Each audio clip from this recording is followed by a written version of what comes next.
বিসমিল্লাহির রহমানির রহিম ইন্নাল হামদুলিল্লাহি ওয়াসসালাতু ওয়াসসালামু আলা রাসূলিল্লাহ। আমাদের দেশ এবং বিদেশে মুসলিম এবং অমুসলিম যতগুলি ভাই বোন রয়েছে তাদের জন্য আজকে একটি বিশাল রোগ থেকে মুক্তি পাওয়ার একটি উপায় আমি বলে দিব।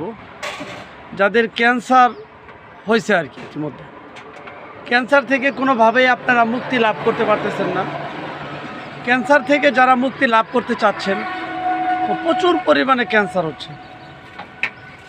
তো সেই ক্যান্সার থেকে মুক্তি লাভের যে আমলটি, এটি আমি আজকে আপনাদের সকলকে শেখাবো। সেটি হচ্ছে বিসমিল্লাহিল্লাযী লা ইয়াদুররু মা ইসমিহি শাইউন ফিল আরদি ওয়ালা ফিস সামাই ওয়া হুয়াস সামিউল আলিম। বিসমিল্লাহিল্লাযী লা ইয়াদুররু মা ইসমিহি শাইউন ফিল আরদি ওয়ালা ফিস সামাই ওয়া হুয়াস সামিউল আলিম। আমি আবার দোয়াটি বলতেছি, বিসমিল্লাহিল্লাযী লা ইয়াদুররু মা ইসমিহি শাইউন ফিল আরদি ওয়ালা ফিস সামাই ওয়া হুয়াস সামিউল আলিম।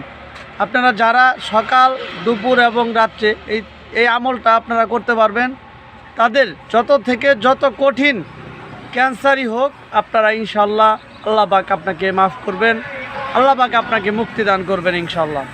সো তাই আমরা এই আমলটি করার চেষ্টা করব। ক্যান্সার থেকে আপনি নিজেই বুঝতে পারবেন, এই আমলটি যখন আপনি চালু রাখবেন, এই আমলটি যখন আপনি করতে থাকবেন, যখন আপনি আমলটি টানতে থাকবেন, তখন দেখবেন আপনার মাথা অনেক হালকা হয়ে যাচ্ছে। টেনশন থেকে দূর হওয়ারও এটা অনেক লাভজনক একটি আমল। সো আপনার টেনশন দূর হবে এবং ক্যান্সার থেকে আপনি মুক্তি পাবেন। তাই আপনি ক্যান্সার থেকে মুক্তি পাওয়ার জন্য এই আমলটি আপনারা করবেন ইনশাল্লাহ। সবাই ভালো থাকবেন, সুস্থ থাকবেন। আসসালামু আলাইকুম ওয়া রাহমাতুল্লাহি ওয়া বারাকাতুহু।